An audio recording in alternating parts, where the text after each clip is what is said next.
You're listening to the Pittsburgh Pile Driver. What the hell is that? Podcast.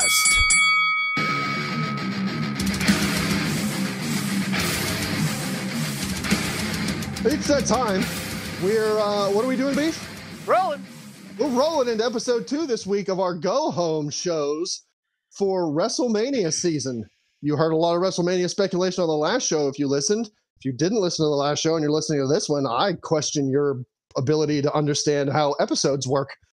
But we're going to do more WrestleMania speculation. We still have some CM Punk AEW speculation to go forth into. It's going to be a good one. I suggest you stick around and listen to us bicker at each other and insult professional wrestlers who have more money than we'll ever see in our lifetime. Speaking of more money than we'll ever see in our lifetime, I am very poor and I am a very poor quality person. I am Ransom the Madman. You know me. Okay, that's a chuckle. You heard just then the chuckle of the man who is still, as of this recording, and will forever be in our hearts, the true and most deserving Cruiserweight champion ever in existence, Beef the Legend. Tiger Bomb Tom, you heard him chuckle. He's the king of the jungle. He's also here. Poot the Bard is at the Beer Bath and Beyond store, but he will be back from the Beyond shortly. And I do believe he is the best. No, that's still Beef. Poot was a Cruiserweight champion, everybody, and he'll join us later. I do, before we go into WrestleMania speculation, as we probably should, I do want to finish up this AEW CM Punk discussion, if there is any more of that to be had. Ready, steady. What's happening with him? Spaghetti. Ready, set, man. spaghetti. Ready, say spaghetti. I think that we, Did we? Because didn't we end the last episode by saying, "Oh, we're going to talk about CM Punk a little bit more next episode"? How about a quick read up? Did we? I don't. Yeah. I mean, It was I don't know, man. 3 minutes ago. This isn't Among Us. You don't have to remember your pathing. What did you do? Where are you at on the map right now? Laura Burrow. What tasks did you do? Drinking. Can't confirm. I honestly think that I don't know anymore, man. Like I feel like this whole thing is either a big fucking work or a big fucking shoot, and there's nothing in between. I don't know if I'm being worked anymore. I don't know, man. I'm just a guy telling you guys that what I see on Reddit. I guess here's my thing. If I don't know. I mean, it really, I can never tell if I'm being swerved by AEW or not. Like, I just don't know. But, like, if it is a swerve, why have Jericho get involved? Why not have Kenny Omega or the Bucks get involved to set up some sort of feud? And if they are setting up a feud, I don't know that you necessarily should be setting up Punk versus Jericho. Like, we've seen it. It was good. But isn't the money in Punk somehow tying up with the Elite after Brawl Out and the Gripe Bomb? Right, but it wouldn't be Punk if he's not calling out somebody completely, not within the situation. Right, but legit, like if it's a work though, wouldn't the working be? I mean, that's the thing with Punk shoots though, or works even. Like, even the works are shoots. Like, that's what we've seen of CM Punk in AEW. Like, even when he's, like, keeping on, like, on the same page, even when he's staying, like, on the script, he's, like, shooting darts at people. So, like, I don't know, man. Like, I think he took a lot of offense to Jericho calling him a cancer and saying that he's going to do everything he can to try and make sure that he never comes back to AEW. Whether or not that's true, whatever. Like, I don't know. Like, you know what? And fucking maybe Jericho's right. Maybe fucking Punk poisoned the minds of like FTR against AEW, and maybe they're going to go somewhere else. I don't know. All I'm saying is, I still think somewhere a big organization, either AEW or WWE, there is still money left in Punk. I think that they're going to have to work through a lot of the bullshit to get there. And, you know, is the juice going to be worth the squeeze? I don't know. But you know, I'm honestly still hoping that like cooler heads prevail here, that him and Tony Khan sit down and he comes back and does what he wanted to do for fucking AEW, which is put over the young guys. I want to know from everybody. Thinking? Nope. Tell different. me what's on your mind. Still something different. This isn't karaoke with the P3, you morons. What I want to know is from everybody, would you, because Beef did say something last episode about what if Punk got in a conversation with the bigwigs in Stamford and they're like, hey, get fired, come on back. Where would you rather see him? Would you rather see him work something out with Tony Khan and come back to AEW? Or would you rather see him be like, all right, I'm going to do my duty here and get fired and go back to WWE? Absolutely AEW. Ooh. I know that Punk and Triple H don't see eye to eye at all. And I, you know, Punk's another one of those guys who I think can see the Matrix code, and he can see his bullshit code. That's all he can see. No, man, like all he sees in the Matrix are CM. All right, as a guy who has only seen his AEW and WWE run, I respect your opinion on that. But as a guy who, you know, grew up watching him in the Indies and saw what he can actually do in the ring and on the mic, like I, you know, that's why I have so much respect, because I know what he's capable of. Mike still, but in ring, time again, is a son of a bitch. It is, absolutely. My point here is that he sees it. He sees wrestling as he's a great mind in the sport. But like we talked about with Triple H and Bray Wyatt, I just feel like his mind and Triple H's mind are pretty far apart on things. So I don't think that I don't think that he would work out in. I mean, honestly, if you look at the wrestlers now, like none of the old guard is left. Orton, it would be the last one. Cena, gone. Batista, gone. Like Lesnar, here sometimes. You know, even Lashley is becoming sparsely used, and it's absolutely about the new generation of talent. And I hate using the word new generation because of the imagery that conjures in wrestling fans' heads. But you know, this is like new blood. And they're doing a great job of committing to the new blood. I don't think Punk has a place in WWE. I think he can still do some good. Would it not be good to see Punk put over some of that new blood in WWE? Working with LA Knight or Cameron Grimes or Angelo Dawkins or whichever one of those two are successful? Maybe. Montez Ford.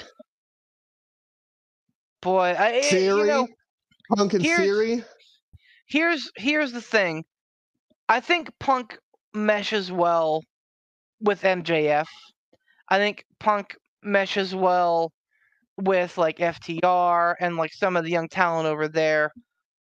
And I feel like Punk's behind them. So that's why it's special, is because Punk looks at them and says, okay, this is worth my time. And not that the WWE youth isn't worth his time. I just feel like the reason it would work better in AEW is because there's more magic there. I just don't see that with WWE. I don't see as many like magical situations. Tom and Poot, would you rather see Punk stay in AEW or go back to WWE if he's attempting to get fired? I don't know. I'm kind of over the Punk stuff. I either want him to, if he's going to come back, I just want. We're still talking about Punk. Yeah, I don't know. I've got other bigger fish to fry rather than Punk. What was the Tom? I'm sorry. What was the question that you asked? I'm sorry, guys. I had to visit the bathroom store, not even the beer store, just the bathroom. No store. worries. I had asked Beef and Tom, going off of what we were talking about last episode. Sure. If Punk was truly, if the speculation is he's in talks with, big wigs in Stamford, and they're like, hey, get your ass fired, and we'll bring you back and do something. Oh yeah. And that's what he's trying to do. If you had your druthers, would you rather see him work something out with AEW and stay, or get fired and go back to WWE? Man, if they let him do his thing and they actually worked with him and like made it known that they wanted to like work with him and not just like placate to him, it's like, hey guys, look, we got to work with each other. Let's both earn a shit ton of money. I personally would love to see him go back to WWE. Oh, that's the staunch opposite of Beef. I know, and I know that's probably an unpopular opinion, and I'm not saying it just to be divisive. I'd like to see him on top of the world one more run. I would love to see him on top of the world one more run in the big show. Go. You know what I mean? Like, imagine if Punk wins the title, and MJF shows up at 2024 and takes it off of him. Oh, you mean exactly? But in WWE, right? That's in WWE. Exactly. How fucking great would that be? Like, you want to talk long-term storytelling? That would be huge. And the thing is that then MJF could just lean on that, like Cody Rhodes leans on the fact that Dusty Rhodes is his dad. By the way, did you know that Dusty Rhodes is Cody Rhodes' father? Now, this actually kind of. I may have heard that. Yeah. Did you see the promo between him and Roman from Monday night? I did not. I heard it was really good though. It was really good, and they did it. They did a good part of it where Cody was like, he's like, if I have to hear about my dad again one more time, I'm probably gonna throw up. Like, he's trying to put that distance. Yeah. So Roman is the John Cena right now, huh? Dude, Roman fucking killed him. He killed him fucking flat when he says, "You run. You were Stardust and you ran from that. Mm-hmm. You went and you made your own company. You couldn't get over, so you ran from that too." Yeah, but did you also notice that, like, and this is the subtlety, which is really nice. Like, by the end of that promo, Roman ran away from everything. Absolutely. Did the same thing that he was accusing Cody of. But the part that really sold it with that was Roman's reactions. Like, they both did an awesome job, but like Roman's reactions and his facial sold it whenever Cody was like, and Jay's gonna leave you. He's like, and then he's like, Jay's gonna leave you, Jimmy's gonna leave you, Solo's gonna leave you. He's like, and then this guy here is gonna go back to being an advocate. And I was like, oh shit. Like, that was perfect. This actually segues right into something I wanted to ask you guys about. Yeah, man. Because it involves the bloodline. So for the last number of years now, we I don't know how many last 2-3 years. 14 years. We've had a women's championship match, main event, one of the nights of WrestleMania. And in general, the women on the roster nowadays definitely bust their ass enough to deserve that spot. But this is a hot take, and you can disagree if you want. This is why we're here to talk about it. I feel this year that they actually need to have the tag team title match main event night 1 of WrestleMania, and then Cody and Roman main event night 2. I asked our historian about this. The only time that we've had a tag team match at all main event WrestleMania was WrestleMania 1. But we've never had a tag team title match main event a WrestleMania night at all.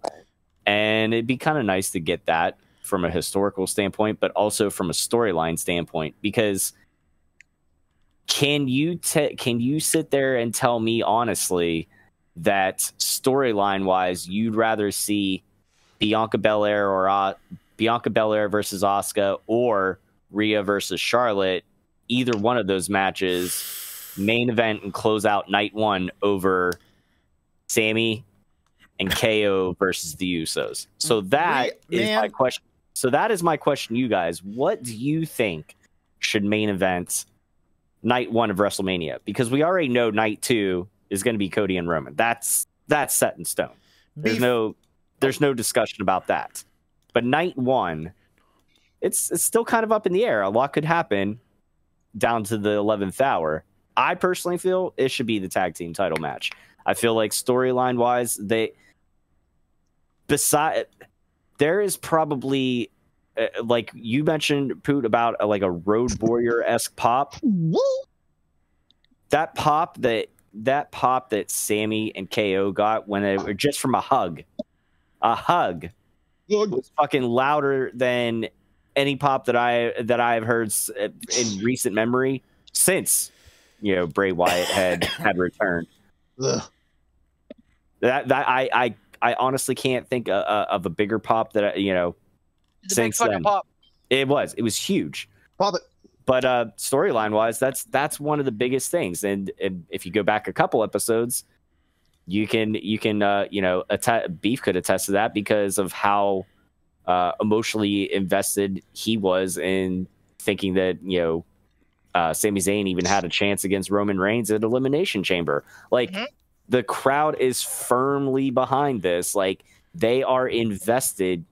You need to capitalize on that and fucking close out night one with a bang. And then it's a nice segue from, the Usos, they're part of the Bloodline storyline, continuing on into night two with Roman and his part in the Bloodline storyline, and seeing how that whole book gets closed or continues on the story after Mania or whatever.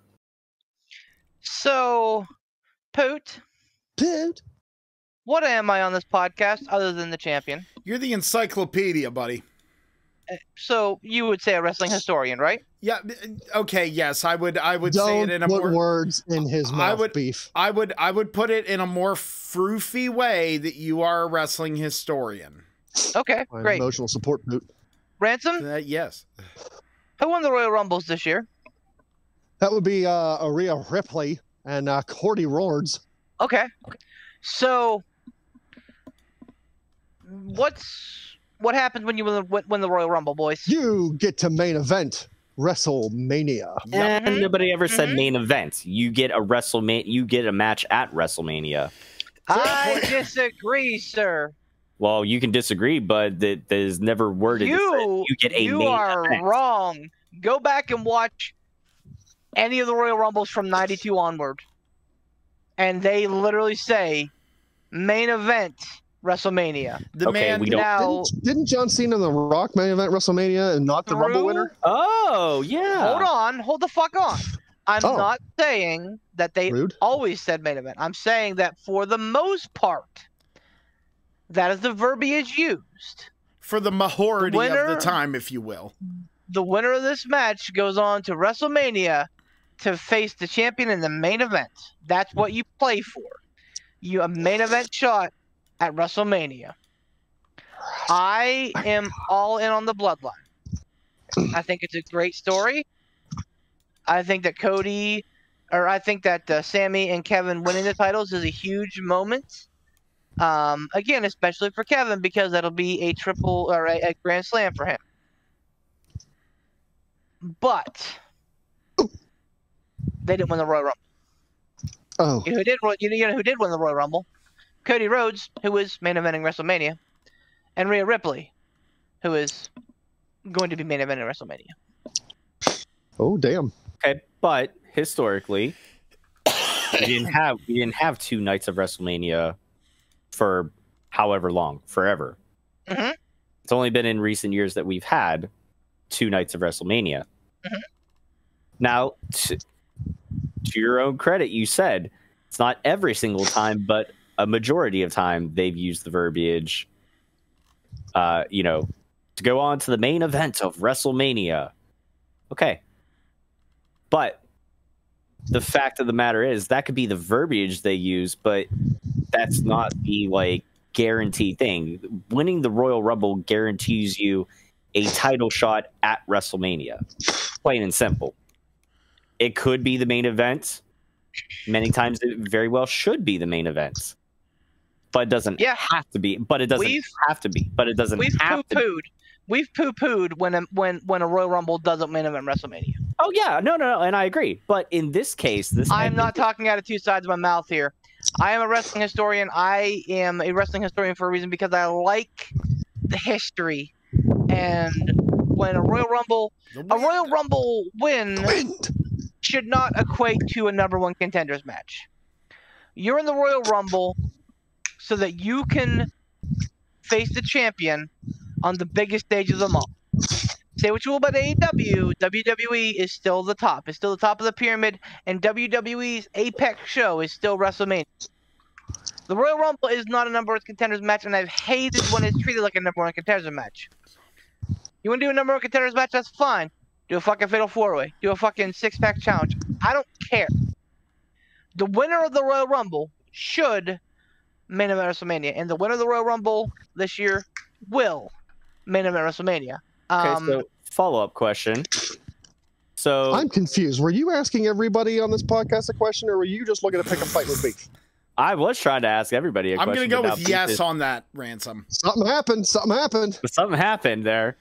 Let me derailed into an argument, 2v2 or a 1v1 here. And we say we don't want collar elbow tie up back. I don't understand. Let me get back. Let me get to my follow up question back to Beef Hitter in a second. Let me get Poot's opinion first. Poot, what do you think should main event night one of WrestleMania? Penis.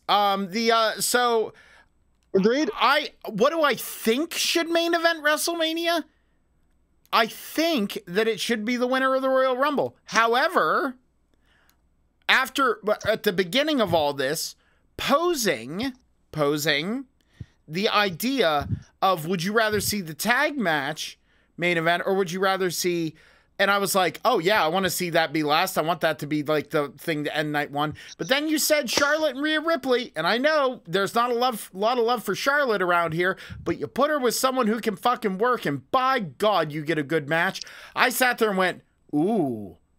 And I honestly, I kind of want to see what those two can do in the main event.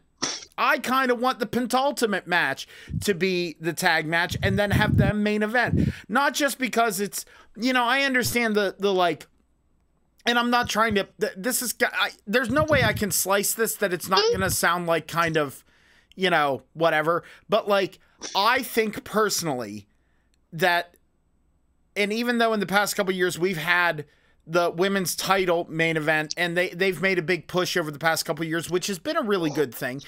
I would personally rather see that main event because I think those two are going to tear the house down. Absolutely tear the house down. No matter what the outcome is, whether you're going to be happy with the outcome or not, I think those two are going to put on a fucking barn burner. Not saying that the tag match isn't going to be because it's between four wildly, outrageously talented people. I just think that I would rather see a singles title and also the winner of the Rumble main event Mania, no matter what given night. Okay, and I'm not just simping for Beef here. I'm just saying that's kind of my feeling. Hashtag never for Beef. Love it, Poot. Thanks, buddy. Wet for Hogan. Wet for Beef. Yes. Ransom, what do you think?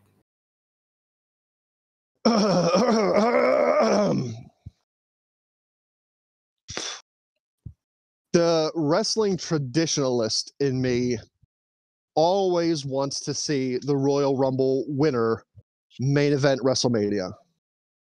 I have been irked in the past when it hasn't. For whatever reason, when the Royal Rumble winner doesn't main event WrestleMania, the traditionalist in me gets cranky. Ransom's getting upset. Storyline wise, the bloodline, whether it's Roman or the Usos, the bloodline is the best storyline that has gone on all year in WWE. All of 2022. Sorry, because we're in 2023 now. So I'm conflicted. The traditionalist in me is conflicted with the storyline invested part of me, because I want the Royal Rumble winners to always main event WrestleMania, but that doesn't always happen. And when it doesn't happen, it should happen for the right reasons, not because, oh, once in a lifetime is going to happen twice. It should happen because the storyline is hotter than the sun.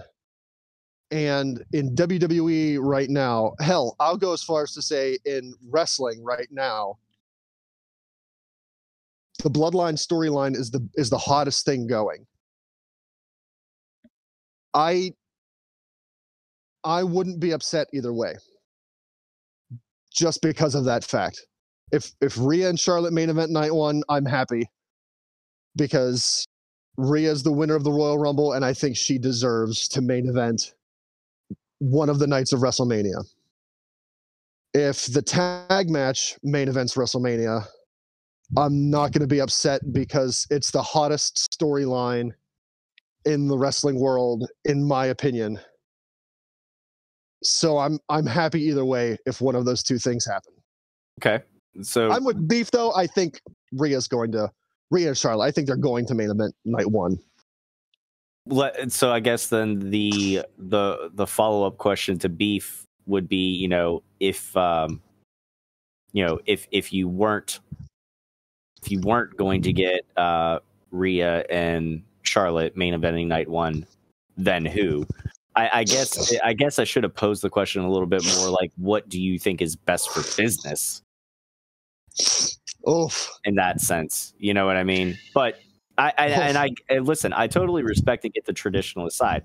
I get that, because there are a lot of things like that we talked about, like I can't remember specifically off the top of my head, but there's been things where I've said, why do they do this way? It's supposed to be this way, yada yada yada. I get that. I get wanting the traditionalist side of it, and I've been there before. I've seen it whenever where some matches taken the main event, like whenever we've had, again, whenever, like, perfect example, the Royal Rumble. Whenever the Royal Rumble is not the last match on the pay-per-view, because it is the Royal Rumble pay-per-view, the Royal Rumble should be the main event, and it's not. There's a part of me that gets fucking irked. But like with this past Royal Rumble, it made sense why it happened the way it did. It made sense why Roman and KO were the last match on and everything like that. I get it. So there's a part of me that wants to be the crotchety old man yelling at the cloud saying, don't fucking change these things. And then there's also the part of me that goes, all right, well, let's try it out. Let's see what happens. Let me answer your question that you asked, Tom, because it might surprise you. Okay. If Rhea and Charlotte don't main event night one of WrestleMania, yeah, you know what should? Gunther versus Drew versus Sheamus. I could see that. I'm not gonna lie. I could see that, and that honestly, not only is it a nod to Gunther's run in the Royal Rumble being outstanding, but I think that's going to be one of the better matches on the card. I honestly think that Sami Zayn and Kevin Owens versus the Usos should be the opener for the weekend. That should be night one opening bell. Set the fucking tone. I like that. Set the fucking tone. I get the fucking crowd hot as hell. And then you roll into something like Rollins versus Logan Paul. You keep that shit rolling with the fucking Intercontinental title match. There's a lot of ways that you can play with that. But you start that tone hot, you're keeping that tone the whole time. And that's why I think and I am not taking away any merit. You're absolutely right. Does the match deserve to main event WrestleMania? Absolutely it does. because everyone involved, all 8 parties involved in that storyline, including Cody, have worked their ass off, making that the most exciting storyline. And I'll say it again, man. Like, that storyline was dead to rights last year. Before Sami Zayn joined, the Bloodline was dead. Nobody gave 2 fucks about the Bloodline. Oh. He's not wrong. He's not wrong. And in fact, fans are starting to clamor. Roman's holding that title for a long time. This is getting kind of boring. I'm getting kind of bored. Sami jumped on board, and suddenly everyone's like, this is the greatest thing in the history of wrestling ever. It's pretty fucking good. I'll give you that. So absolutely. By that dint, I'll still make the argument that I think Sami Zayn should be facing Roman Reigns in the main event night 1 of WrestleMania. Oh. But that, obviously that ship has passed. So yeah, I that match absolutely should open because it's going to get a hot start and set the tone for the weekend. Would you be opposed to, or how would you feel if, say,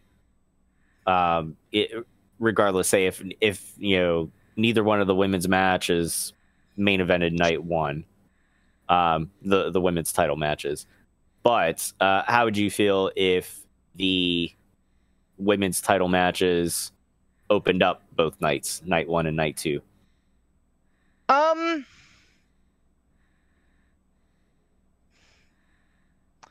Yeah, I don't think that's smart business. I think the crowd, I think Rhea Ripley beating Charlotte is going to get a great reaction from the crowd. Mm-hmm. Despite her being the heel and working the heel, I still think the crowd's ready to pop for her and give her her moment. Agreed. And honestly, as good of a match as I think that Asuka versus Bianca is going to be, I don't think it's opener level. I don't think it's closer level. I think it being in the middle of the pack is right where it belongs. It'll be a great match, no doubt. But I just like it's not going to generate. It's not going to generate the buzz and the heat that you want for an opener or a closer. Right. I think the Charlotte and Rhea will. I think that the tag team title match will. I know that Roman and Cody will. Like that. There's going to be so much. This is one of those situations where if this was a one night card, it could be fucking 12:45 when Cody's music hits, and people will still be up for it because like it's going to be an emotional roller coaster. I don't think you have that with Bianca and Asuka. So I think the tag match should open night 1. I think that and probably will. I think that the women's title match should close night 1. I think obviously the Cody versus Reigns match is going to close night 2. Wouldn't shock me if they open night 2 with either the Hell in a Cell or the 6-woman tag match. That's kind of my thought on that.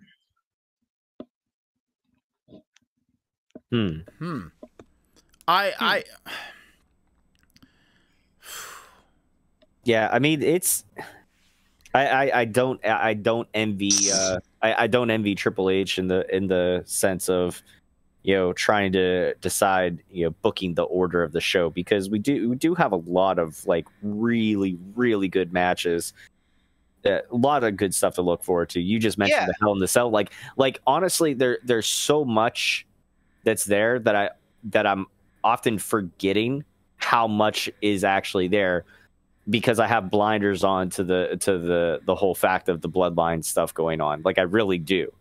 I'm here just being thankful that we have a great world title match, 2 pretty incredible women's title matches, a great tag team title match, and the fucking mid-card titles on display in what should be really good matches. Oh yeah, no, like for sure. Not to mention having the women's tag team titles being part of it, and having a Hell in a Cell back at WrestleMania.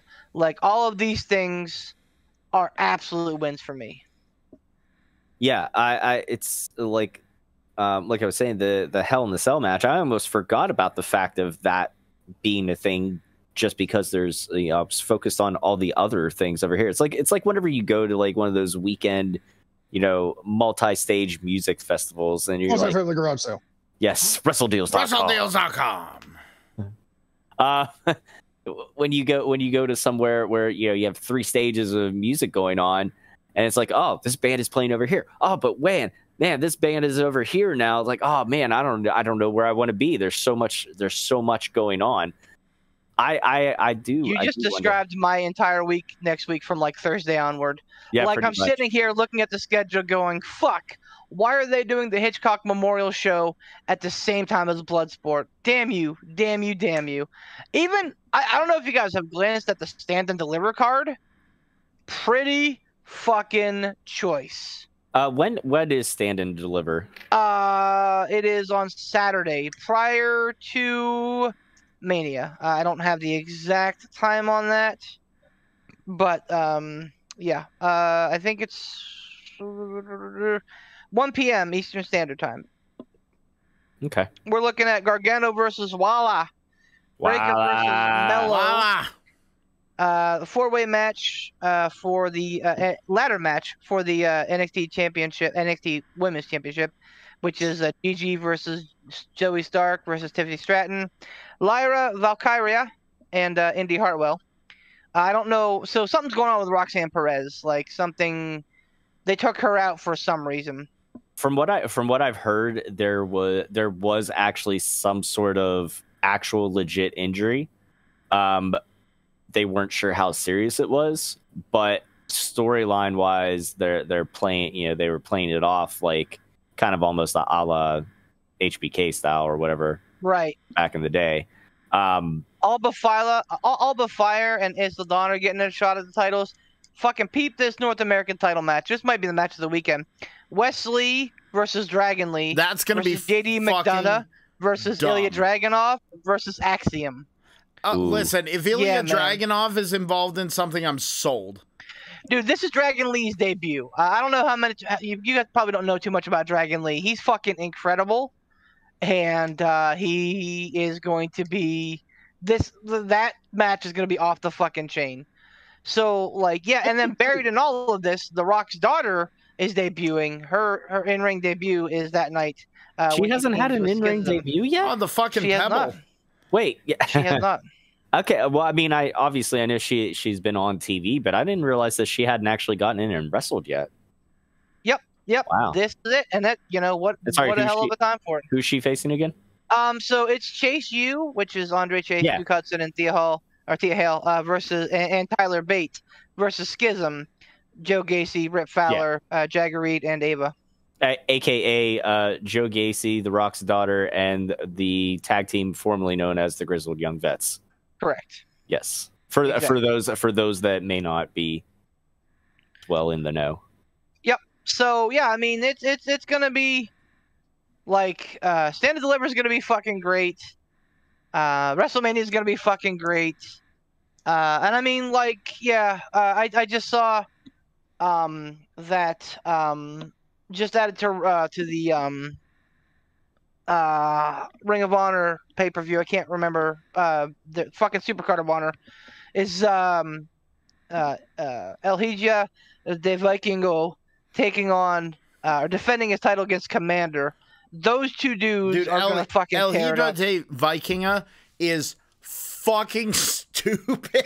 Dude, Commander's really fucking good too, and they're gonna have an insane match on Ring of Honor. So yeah. I mean, like, there's gonna be a lot of fucking special matches next weekend. Yeah. And that's I don't want to put like super fine point on it because everyone's like, I can't believe you take 2 days off for WrestleMania weekend. Like, okay, like, sorry, man. I'm sure that there's a ton of fucking people that call in sick the next day after the Super Bowl because they fucking drank too much. Or they fucking take off for stupid March Madness. Right? Yeah, exactly.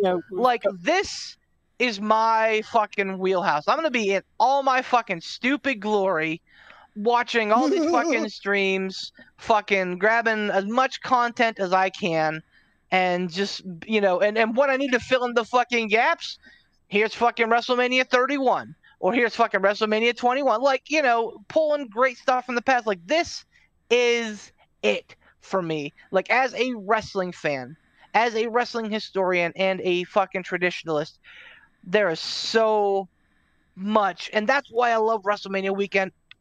Excuse me.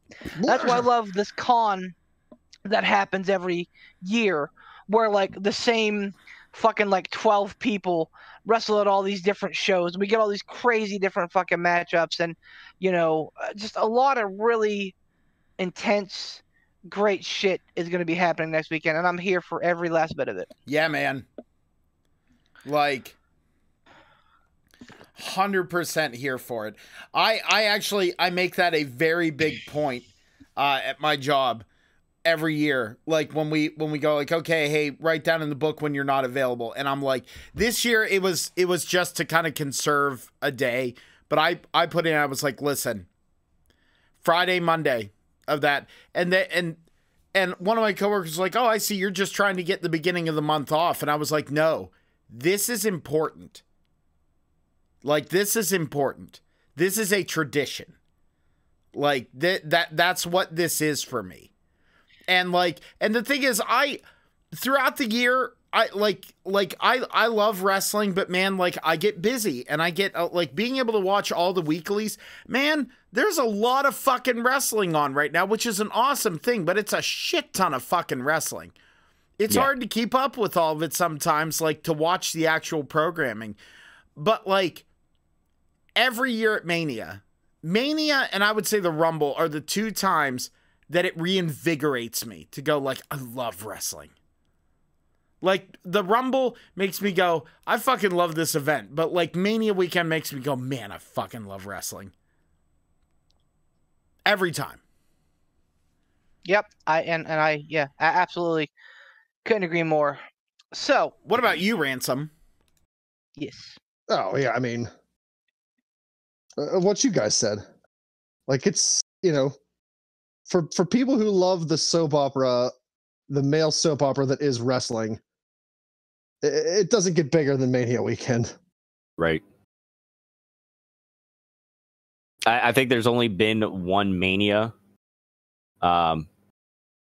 where I was disinterested. And actually that was, well, it wasn't even necessarily Mania itself. It was right before Mania. It was actually right before the fucking COVID Mania, when he who shall not be named happened to beat somebody for a world title, and I yeah, that'd be the one. I stopped watching for about a good 6 months or so because I was just like, I'm fucking done. I needed a palate cleanser from the fucking disgust, and and it just so happened that was, fucking the trifecta there. It was, fucking Goldberg and COVID and whatever else. I don't know. Something else happened there, I'm sure. But yeah, that's literally been the only Mania that I'd never really went out of my way to go back and watch or anything like that. It just around that time, I just didn't care. But otherwise, yeah, Mania definitely gets me pumped back up and makes me realize why I enjoy pro wrestling, why I enjoy getting together with these three dum-dums every week and talking wrestling. Well, rude and true. Yes. So let's get out of our feelings here. Let's talk about the main event. Exactly. Good point. Up the chumps? No. Is this a foregone conclusion? No. Honestly, I'd still say at this point, it really could be a 50-50 shot. Based off of like how we mentioned about the promo from on Raw and how you finally saw with Roman's expressions, like that actual, you started to see the self-doubt and everything like that in Roman's face. Like that's the first time we've ever really ever really seen him show any sort of weakness, mental weakness, anything like that. And even in the background, to further that point, if you watch Paul Heyman's facial expressions, you know, when Cody kind of laid in that last little bit at the end there, you see Paul's facial expressions change, you know, dramatically. That's the first time where I think one could argue that you know, it's almost damn near 100% believable that Cody's gonna walk out with that title. But I'll tell you, if he doesn't, it wouldn't 100% shock me. I feel like it's more like, at this point, it's kind of more like 90-10 that I feel like Cody's walking out. That Cody's walking out, you know, the winner and with the titles. I don't know how much longer they can keep the bloodline stuff going.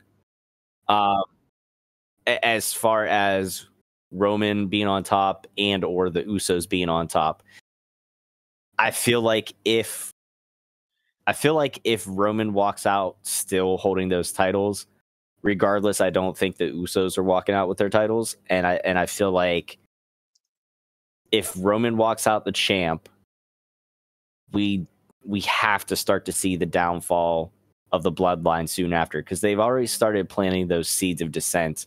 You've seen it, you know, you've seen it going on, and going back to that promo on Monday night, you saw, you know, Solo kind of not listening to Roman, you know, Cody getting in Solo's head and you know, Solo quote unquote disobeying Roman Reigns and everything like that and going after Cody.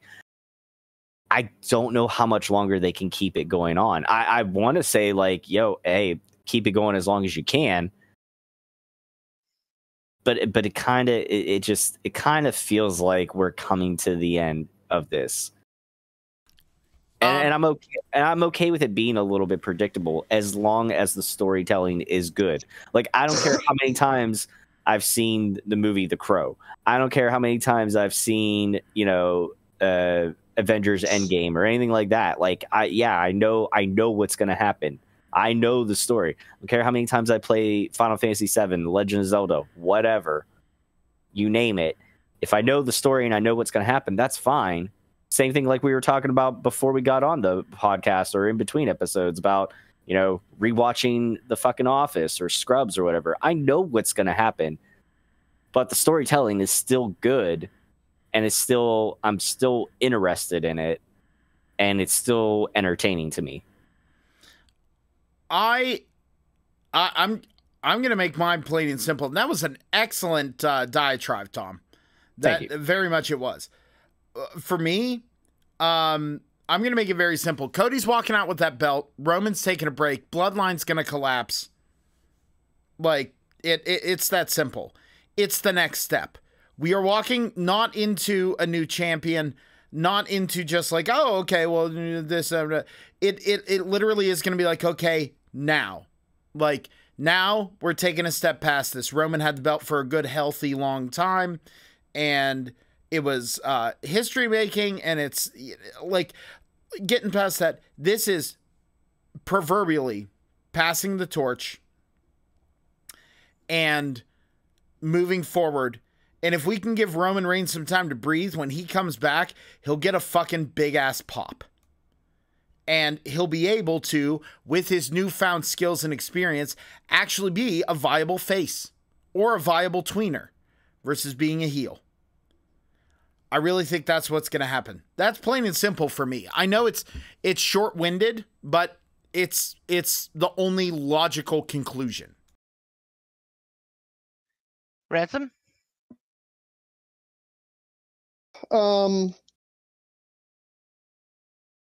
I don't think it's a foregone conclusion, because this is one of those times where absolutely everyone is expecting Cody to win. Like everybody looks at it and goes, Cody came back. He's had this big story arc. Started with Seth Rollins. He did the injury. You know, he won the Rumble. It's Cody's time, the prodigal son. So it wouldn't honestly surprise me to see WWE go, okay, not for a Vince McMahon, haha, we got them, which, you know, I think happened more oftentimes than a WWE going, okay, everyone's expecting this, so instead we're going to surprise people.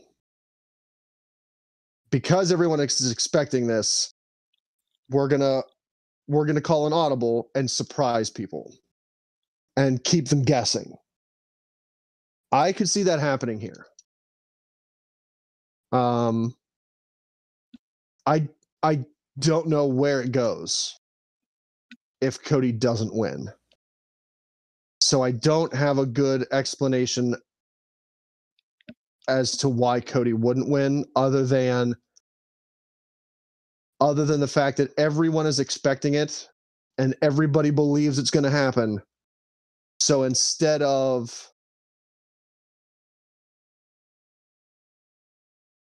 that, they do something different. I don't know. But like, I don't think people will be disappointed. Like if Cody wins, people aren't going to be disappointed. I think people are going to be happy. I think people are going to be like, all right, Cody did it. He did it. Roman got his comeuppance. Cody won. We're happy. The prodigal son got his due. So it's not for the fact that people would be disappointed if Cody won. I think it's for the fact that like everyone is expecting it. So maybe it doesn't happen.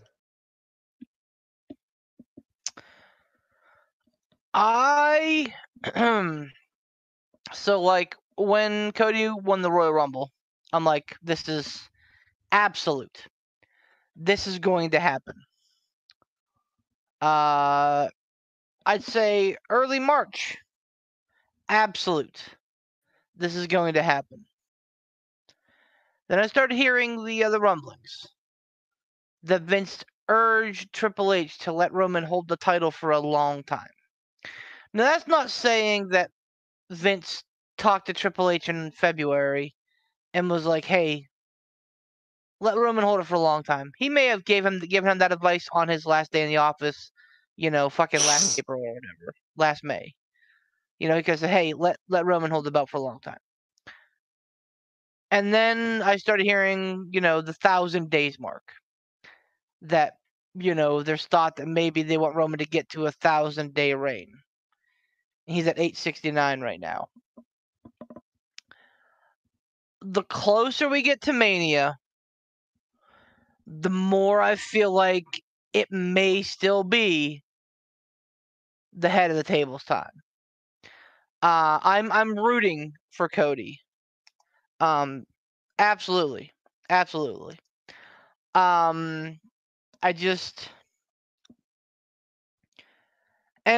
This is not me trying to get you guys, off put. This is not me trying to feed you guys false information or No, I don't think you care enough about it to I don't think you care enough about a cruiserweight title to do that. I don't. I absolutely don't. I mean, I love it, but I'm not. Right. I'm not gonna. I just feel like there's too much of an upside for Cody winning the title. I'm probably in the same camp as Tom. I probably feel like it's 60-40 Cody. Wouldn't take a lot for me to sway my opinion necessarily. I just feel like they may absolutely be looking at that 1,000-day mark and going, oh, well, that's SummerSlam. We can just have Cody beat him at SummerSlam.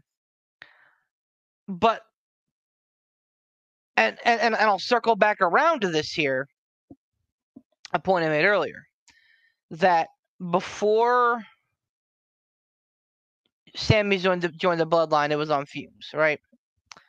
I'm worried that if Cody doesn't beat Roman, that the Bloodline's out of gas. Mm. Like, yeah, they still have stories to tell with Jay potentially leaving and turning on Roman and everything. Like, that is absolutely a big picture thing. But, like, in terms of juice for having Roman being the champion, I think that if Cody doesn't win, I think there will be a significant drop-off in interest in the Bloodline story, in Roman's story, in the whole ball of wax. I think that this is the time. And if they don't do it now, just to say, well, Roman Reigns got to 1,000 days as champion, it's fucking ridiculous. Like, 869 is nothing to fucking scoff at. Yeah, man, that's a good number. You know, so yeah, it's a fucking great number. It's 2 years. He's held the Universal title for 2 years and the WWE title for a full year now. It's time. Because I am really, as much as I am digging the Bloodline and everything that it's about, and it's been a lot of fun, it's gonna get stagnant real fucking quick and turn into LOL Roman wins. Mm-hmm. Is there any way that they're able to keep the belt on Roman and prevent the LOL Roman wins from happening?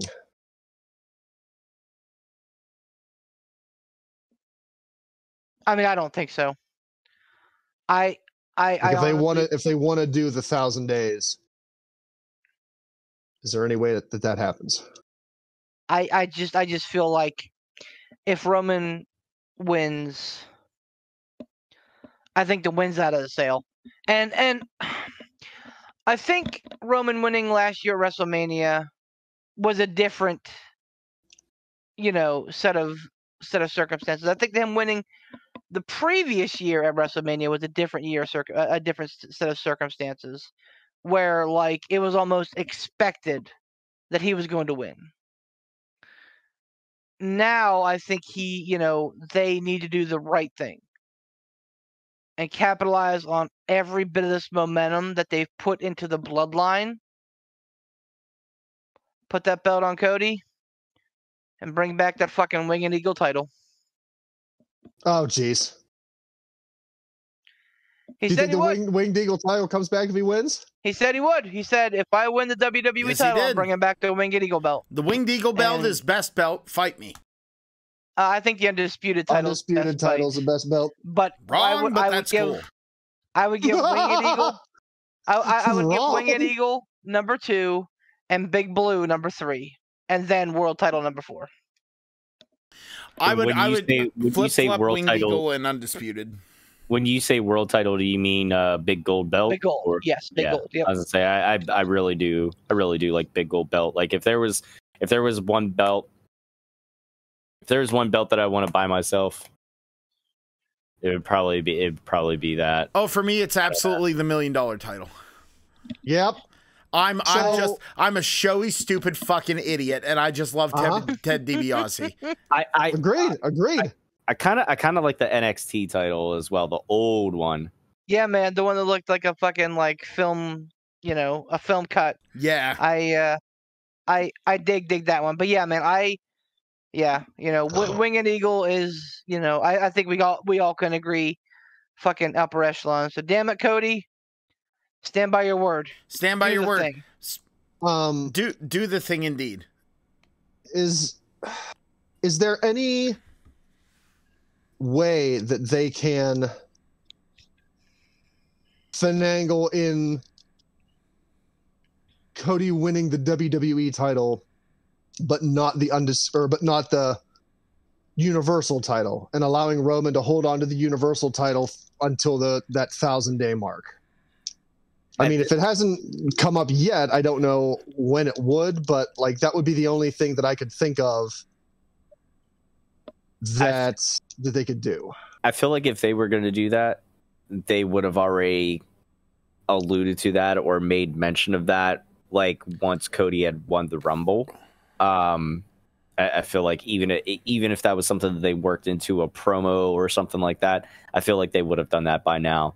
But for all intents and purposes, it is for both belts. It is for the WWE Undisputed Universal Championship, or whatever you want to call it. Yeah, Nope, you nailed it. And I mean, it's wrestling, man, so they can do whatever the fuck they want. Paul Heyman can come out on Raw the next night and be like, as the wise man, I had the foresight to, make sure that this is in the, the contract, blah, blah, blah. So, absolutely, they can, like, always, make it work. But, you don't think they should? Or do you? I don't know. I'm in favor of splitting the belts. I think that,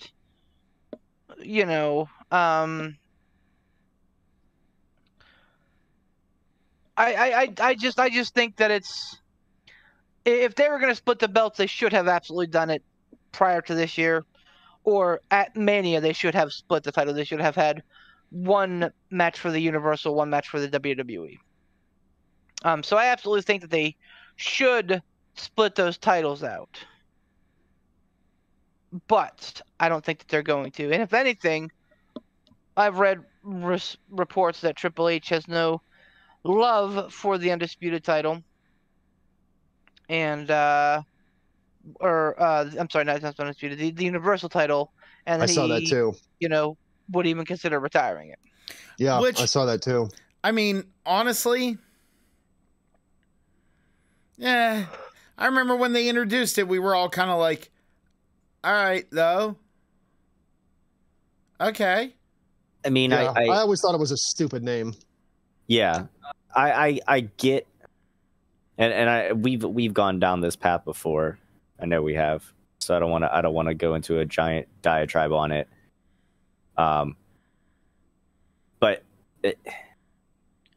I'm not even going to get into it because it will turn into a diatribe. So I'm just going to let that sleeping dog lie.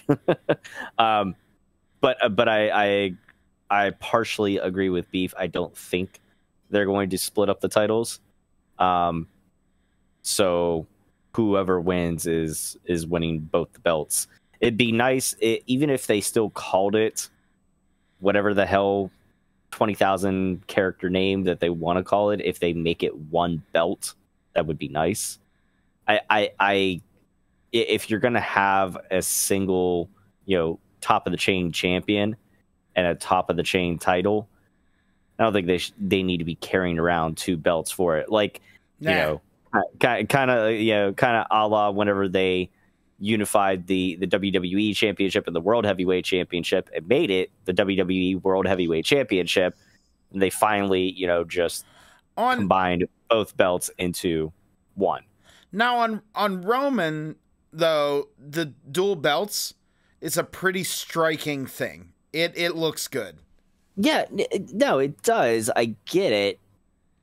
But even if he only had one, it still, I think he would still carry the gravitas of him being champion for as long as he have. I get what you're saying, but I don't know if like, it may look good on him, but then as to say, if it doesn't look as good on Cody, does that make him, less of the champ? I don't know. It's just combine. There doesn't need to be dual titles. Just combine the shit down into one belt. Call it something. Have it be that.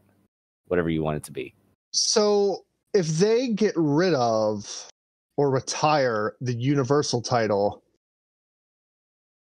what happens? Do we just have one champion then? I mean, since there's not an official brand split now, Mm-hmm. and the champion has been on both shows, Mm-hmm. and there's, not two rosters or whatnot. Do we just have one champion? Yeah, I think that's what we do. We have one WWE champion. You could have them appear, on both shows. Maybe a little bit more than what they did with how they, sprinkled in Roman on Raw every so often. I feel like you would have that champion, have them mostly invested in, in one storyline with somebody, whether it be on Raw or SmackDown, doesn't matter. But as we have seen from this Bloodline story, and once they had Cody and Paul Heyman, doing stuff on Raw, we didn't have Cody and Roman face to face right off the bat. You can still get good storytelling and still get good build up for matches and stuff done, and that person doesn't necessarily have to be on Monday Night Raw or SmackDown every single week, face to face with somebody or whatever. Fuck, look at what Jericho was able to do back in the day in WCW with his feud against Goldberg. I can't believe you said it. Yeah, I know, but he's not wrong though. But it was covered over with the greatness of Jericho, so I was able to drink it in, man. Fair point. Yes. Beef, what do you think? You think they just are good with sticking with one title? No. Oh. Nope. I think at this point, and I've been saying the same thing for almost a year now. That I think that there should be two world titles held by two different people. I don't think it necessarily needs to be like by the show, although that makes the most sense. I just think that with this depth of talent, even if you're trying to like work up the mid-card titles, which obviously they are, and it's succeeding, but I mean, you have so many people that should, could, and would be champion. Namely, guys like Kevin Owens, AJ Styles, Gunther, Roman Reigns again, Cody, Sami Zayn, to name a few. Not to mention guys like Orton that might be coming back. Bray Wyatt giving a good push. Like there are just, and then thinking about people coming up from NXT, Braun Breaker. Yes. When Johnny Gargano gonna get his thing, Ciampa. The list, it's a big list of people that absolutely deserve to have. Yeah, what's fucking going on with Ciampa? Coming back He's from hurt. injury. Okay. Yeah, he's hurt. I I follow him on Instagram. So yeah, Balor. he's There's a huge list of people that absolutely should be a world champion, and when you have that many people, if you don't want to hot potato titles, which I think we can all agree is something you don't want to do, mm-hmm. You need two world champions. I don't know how he'll do it. Maybe he'll do what Bischoff did whenever he gave him the world title and just walk out with a briefcase and be like, "Here you go, champ." I would find that fitting, a fitting strike of irony. Well, Yeah. Gross. But you're in agreement with unifying the tag team titles. Like we don't need to have a Raw tag team champions and SmackDown tag. Yeah, I think I'm there for that. I'd even go a step further and say let's unify the women's tag team champions on NXT and main roster and just have those titles float between. Because again, I think you have a good breadth of like women tag teams available. Mm-hmm. But not enough to justify, I think, two divisions. Yeah, I'm with you on that one. Like, I mean, historically, and I would say just in generally speaking, there's always been more men on the roster than women, so it makes more sense if you were gonna do anything floating, any tag team titles or any sort of titles in between the main roster and NXT, that it makes sense to do that to the women's tag titles. I mean, and unfortunately for them, the women's tag titles have not really been given the respect that they should or could deserve. I think they're doing a great job with damage control. I don't know why they pulled them off of them for this Becky fucking Lita thing. That's stupid. So dumb. They honestly, it would have made. I don't know. I get that maybe not a lot of people were real high on damage control. Like, it was hard. Like, a lot of people weren't really getting emotionally invested in them. But either way, they still would have gotten the rub from having this 6-women tag match at Mania. Either way, they're still going to come out with a bit of the rub. But why? But if it's ultimately going to be Becky and crew being the ones that go over, there was no need to pull the titles off of damage control. They could have saved that for the night after Mania or something. I don't. Absolutely. It's that pisses me off. The one thing I'm hopeful for next weekend, I've heard that Rousey's out with an injury. So since her and Shayna probably won't have a Mania match, yes. I think it's a long-term nagging injury that's flared up. So yeah. I'm really, and since we don't know 3 of the other women's tag teams in there, I'm really hoping that one of them is going to be KC squared. Man, they are so good. I was really surprised when they lost the titles, but they are the only honest to God women's tag team in WWE. They have tag team moves. Mm-hmm. They work together. That's it. End of list. I've Katana Chance and Kane Carter are the only 2 women who are a tag team in WWE. I pulled for them for so long as a team. I waited for them to get the NXT tag titles for so long. I was honestly surprised when they had them drop it, but then when I started to think about it, I was like, well, maybe they think they're ready for main roster. So they absolutely are. The 2 of them together, as long as they function as a unit, absolutely are. Yeah. There's somebody that I want to see them as a team. I don't need to have them split up and have somebody be the Shawn and have somebody be the fucking Jannetty or anything like that. I want to see them as a tag team. I want them to be the female equivalent to the Usos, basically. Yeah, absolutely. And I 110% agree, man. That's what they need to be. And I think if they're going to be as dominant as they should be, stepping into a match at Mania would be a great way of starting. Even if they don't win, just to showcase. Because I tell you what, like even the men's quote unquote showcase match should be pretty entertaining. So like, I'll reiterate, at the risk of being disappointed, I cannot see a bad match on Mania card or a match that I'm not interested in.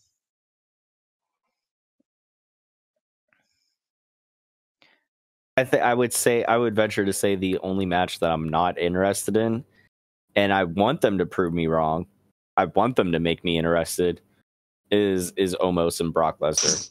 Just because I have no fucking emotional investment, no interest at all in anything that Omos is doing. The only reason that I'm even willing to give that match a chance is because of Brock Lesnar. Well, and also the fact it's there. Every show has to have that one match that either is like the oddball match, the filler match, the really match. You know what I mean? And it's unfortunate that Brock Lesnar is kind of sitting in this position with this one. But I really think WWE thought that Omos and Lesnar was going to be this titanic collision, cosmic titans do battle. Who will live? Beef. Honestly, Beef better got a tickle out of that one. But yeah, I still think that match is going to be enough of an attraction to be pretty fun. Do you? I wasn't thinking about it earlier on whenever I was asking about what should main event night one, but do you think there's a chance that Lesnar? Zero. Well, hold on. Do you think there's no, not that? I was going to ask if that's going to main event. My question is, do you think there's a chance that Lesnar, politics his way into opening either one of the nights with that match? Because honestly, I've heard many wrestlers say, if I'm not on last, I want to be on first because I want to set the tone and say, okay, go out there and fucking follow that up. That's not. I think Lesnar just wants to do it and go home. Yep. I just read a story about WrestleMania 35. Where he was informed that he wasn't going to be main eventing, so he's like, nope, we are going on first. That was what him and Rollins. Yep. Yeah. Which that match was. We mentioned it earlier about Lesnar matches being really good. That was another really good Lesnar match. It was. It was weird that the match didn't start for like 10 minutes, but then and then was over in like 2.5 minutes. But yeah, you had to do the business on the outside. Right. It was the way they were able to make it work and make it believable. Right. Yeah. 10 out of 10 would agree. I enjoyed the hell out of that match for sure. Yeah. Hey, speaking of things that are believable, us beating the shit out of Pat every damn near every week and Stump the Chumps. Do we have a Stump the Chumps this week? I think we have 2, actually. Ooh. Good lord. Actually. We have one from Ryuk, I know for sure, and I think we have another one from Pat. Let me just confirm. Patrick. Yes. Go home show. Got to do them both. Oh. All right. I'm going to recuse myself from Ryuk's question. Fuck. Because I think he put the answer in like the preview pane. You fucking idiot. Disqualified. Okay, that's a little too much. I love you, Ryuk. I still love you. Fucking get him. And like I could be wrong, but like the only way to know for sure whether or not like what I'm seeing is a red herring or not is by reading the answer. Well, read the question. I'm going to recuse myself from this one. So good luck. It's a WrestleMania question without your WrestleMania encyclopedia. Who has the most WrestleMania losses?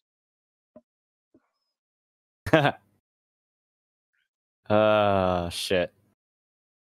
I feel like for some reason right off the bat I want to say Shawn Michaels because it's been the oxymoron thing of him being Mr. WrestleMania, but he actually has more losses than wins at WrestleMania. No, I do know. This is absolutely Triple H because during the Golden Shovel era, everyone talked about how, Triple H goes over, Triple H wins the big one, Triple H goes over, but he always fucking loses at Mania.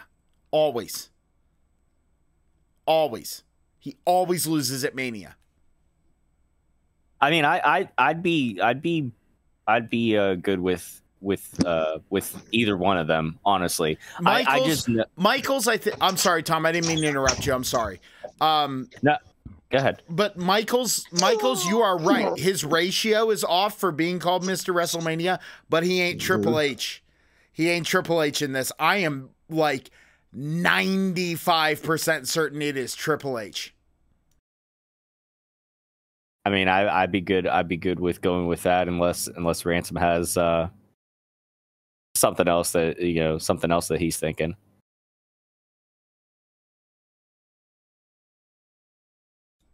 Cowboy, what do you think? I mean, it's gotta be. Well, I was peeing. It's gotta be Kane. It's gotta be peeing. Actually, wait a minute. That's gotta be urine. That's another one actually that's probably up there, but I digress. I don't think it is Kane, but no. But I bet you he's up. I bet you he's in like top 10. I would probably hedge a bet that it's Triple H. Like, I feel confident with that. I don't know who all would be. I don't know who would be in more WrestleManias that would have more losses than Triple H?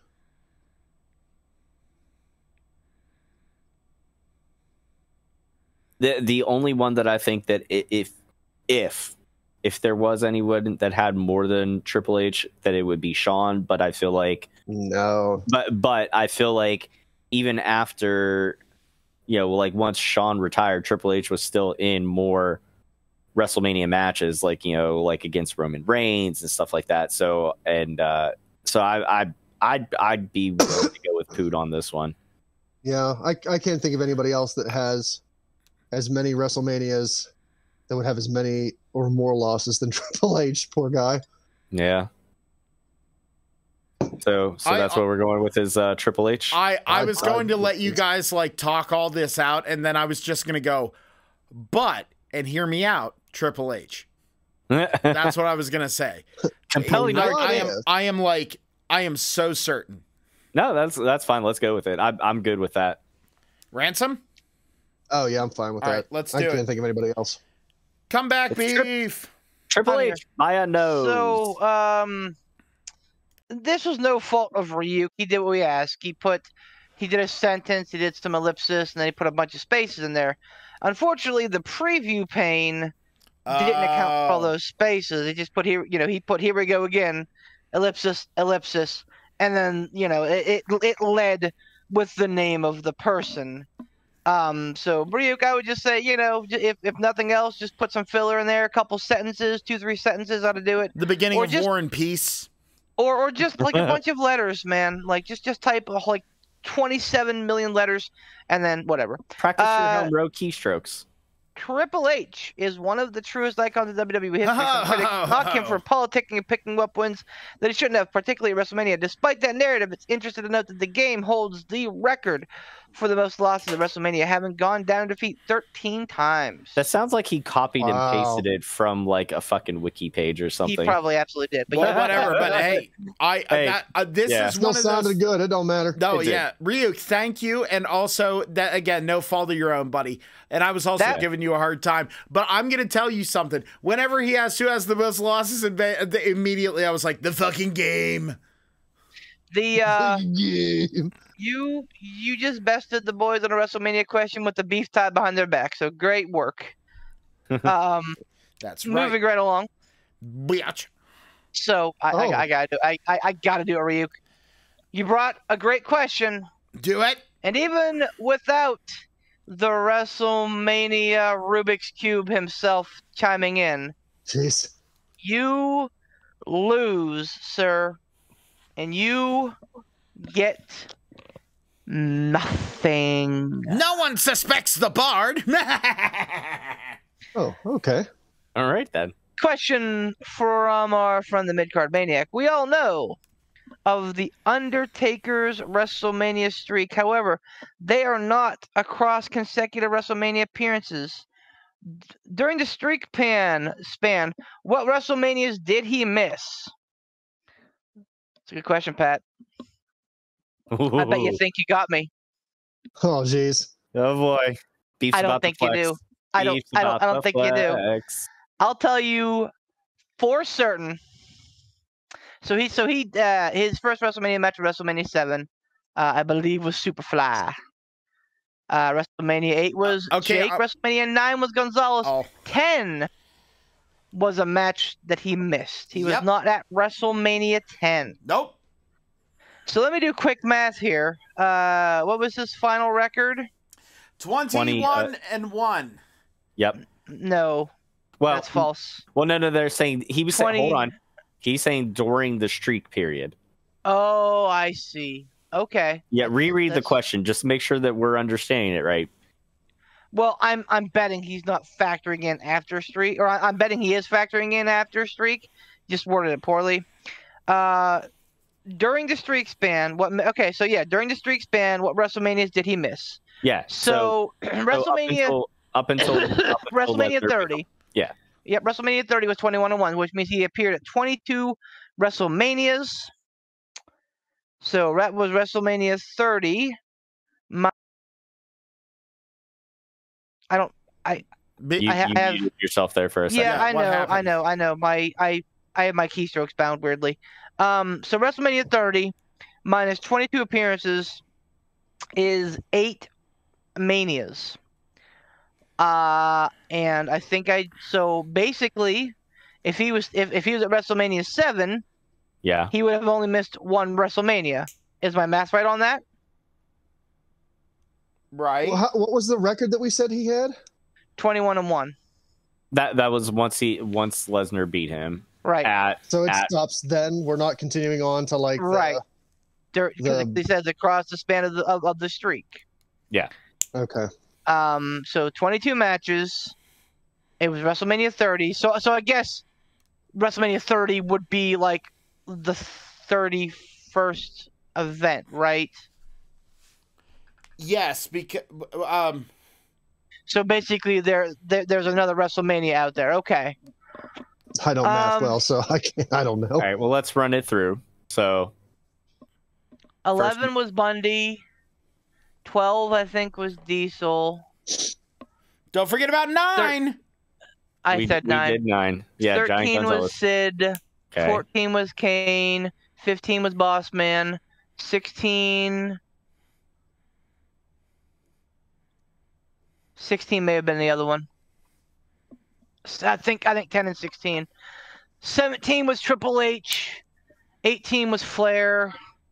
19 was that fucking match with fucking Big Show and A-Train and fucking Nathan Jones was supposed to be involved, but he wasn't. 20 was Orton. No.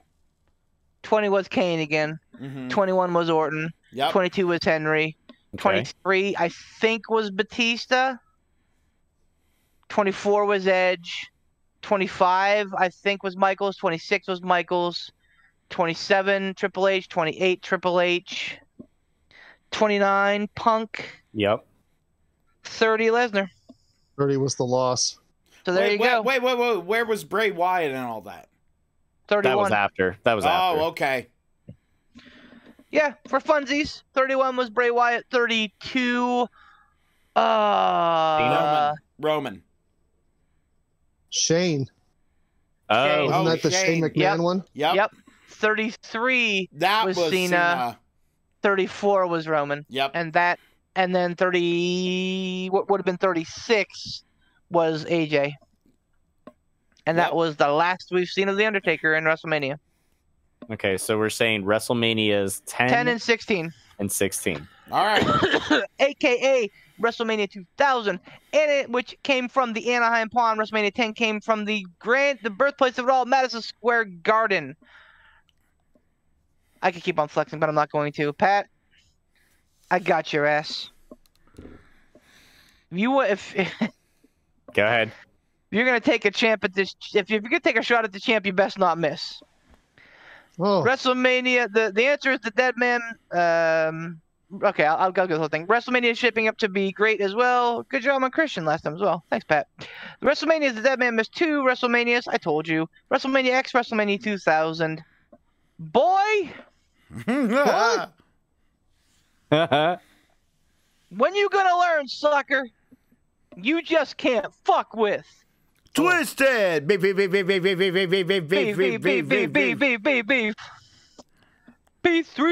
Fucker.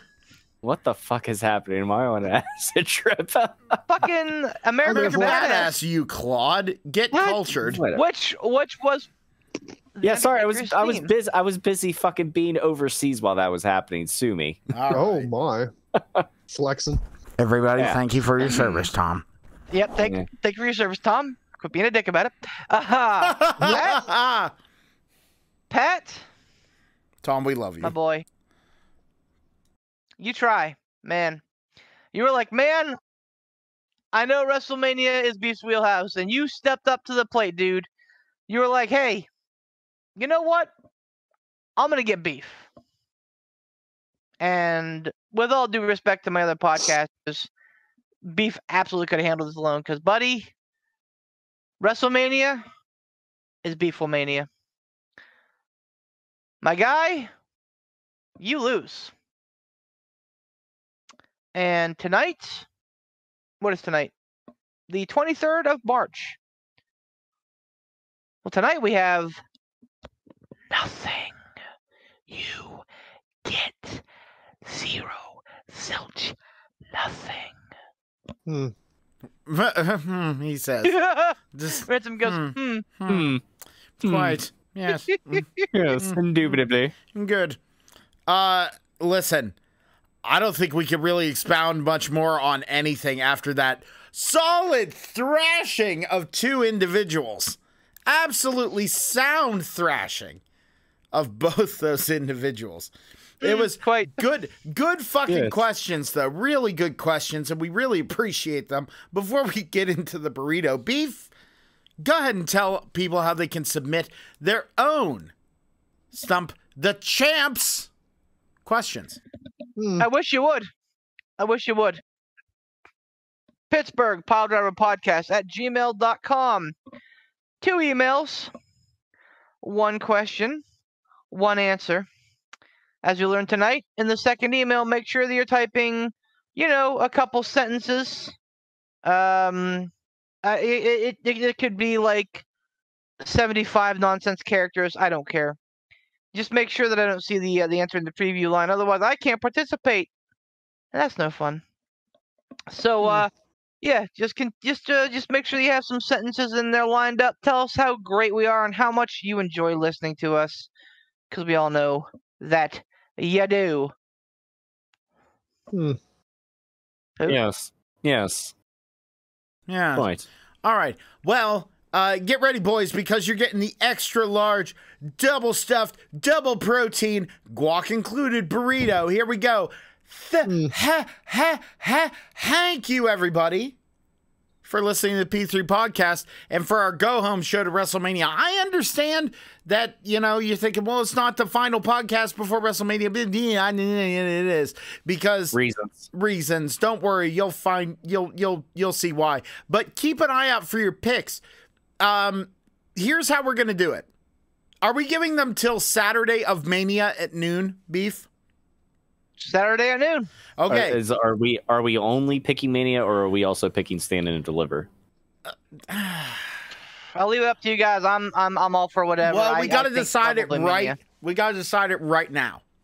Live. Probably Okay. just Mania, because I don't think enough of us are still paying attention to the NXT product weeklies to make accurate decisions. So, we're picking Mania, night 1, night 2. All matches, okay? And the way that we're going to do this is next week, by noon on April 1st, no fooling, you got to have your picks submitted to the Pittsburgh Pile Driver Podcast Facebook page. You send us a message, and you basically load up your card, pick your picks. You know how we do it by now. Pick your winner, assign them a point value. If you win, you get the points. If you don't, fuck you, buddy. You don't get the points. Just to make it interesting. Oh boy. What would you guys say, as opposed to dividing it by the nights, to having one big card, as opposed to it being 2 6-point cards, having it be like one big, I don't know, 13. Are you pulling this out at the last moment, just seeing if we'll knee-jerk pick it so that you can get 12 points on a match? I'm just saying, we're all about trying to compete competitive to be competitive. Right now, there's 12 matches on the card, so we can either have one big pick with 12 points, so 1, 2, 3, 4, 5, 6, 7, 8, 9, 10, 11, 12, or we can have 2 separate picks. I'll tell you what, you guys have 2 minutes to debate this. I gotta fucking race like a piss horse. 12. I said what I said. How have we done it? How have we done it previously? Don't matter. How's tradition dictated? Don't matter. 12. I don't know the answer to that question, to answer you to it, to be honest. I think we've done it both ways. 12. 12. I'm absolutely in favor of 12. Just because it gives us a little bit more. Makes it interesting. It does. It does. It puts it up for grabs. All right. Well, let's see what Poot says whenever he gets back. I'm assuming that it's leaning towards the 12 way anyway. So. What the frick is? Oh, that's why. Why? There you go. He gone. He pissing. No, not that. Okay. Frazzle, frazzle, frazzle, frazzle, frazzle, frazzle. Frazzle frazzle. Okay. So what do we decide on? I wouldn't be opposed to 12. That also makes me, if we're talking about, you know, making it competitive and making it interesting, being that we haven't been paying much attention to NXT, I think that would make it all the more interesting. Picking NXT Stand and Deliver as well. Tom, what are you doing? What are you doing to me? Trying to make it interesting. That's not making it interesting. That's like the kid who's playing tag but also wants to add in like hide and go seek rules. I love that. Well, actually, yeah, that sounds fun. Yeah. Shit. But not NXT, because I don't know anything about those people anymore. Well, Beef, what do you think? I am in favor of 12 matches or whatever. So, here's the other thing. Because right now, close of business, we don't know what the matches are going to be. I am going to propose this. One, so, okay.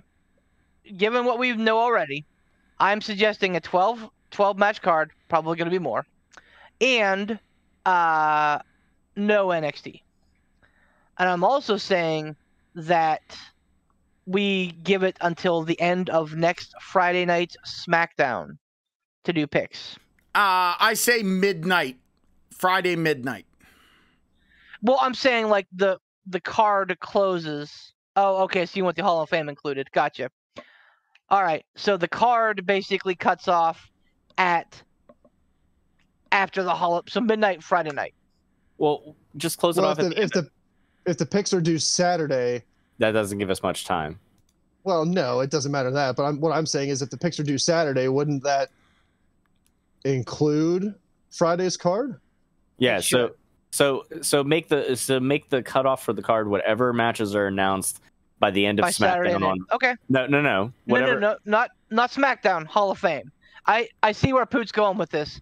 I kind of had this feeling as well that the Ray versus Dom thing may not materialize until the Hall of Fame ceremony.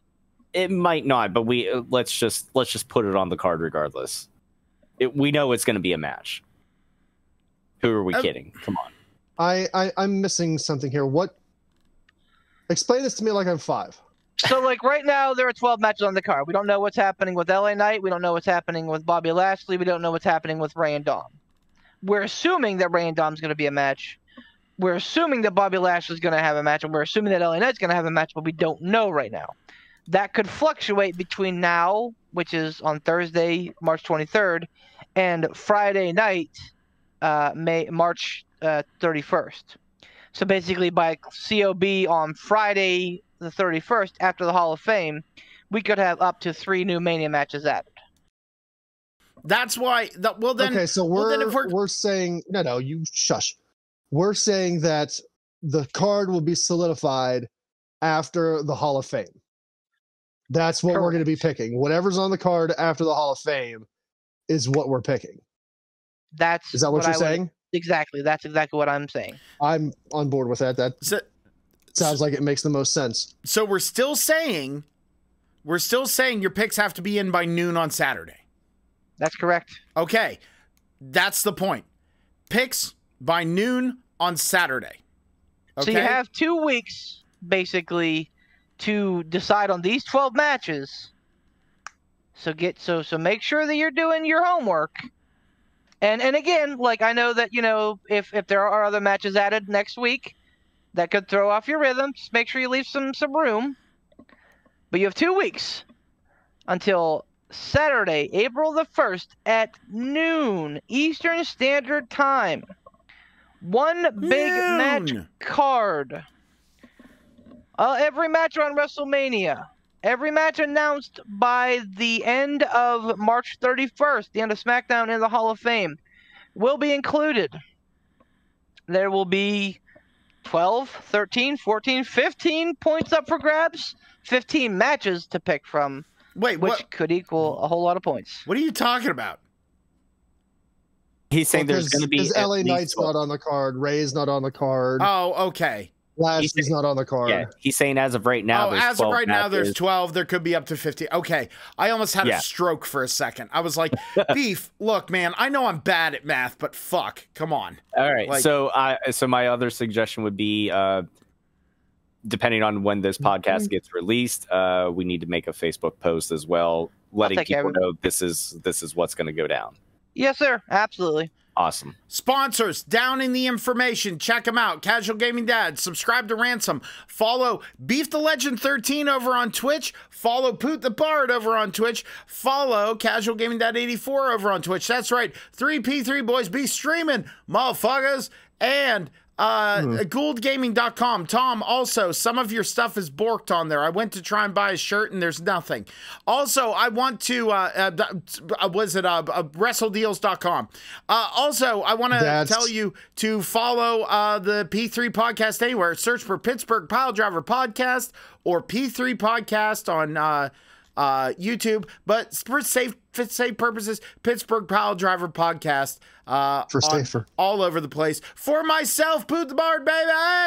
For Tiger Bomb Tom himself over there. For Ransom the Madman. And of course, Beef the Legend, our reigning, defending, undisputed Cruiserweight champion. For now, have a good evening. Thanks, everybody. Bye. See you Mania weekend. Yeah. Oh.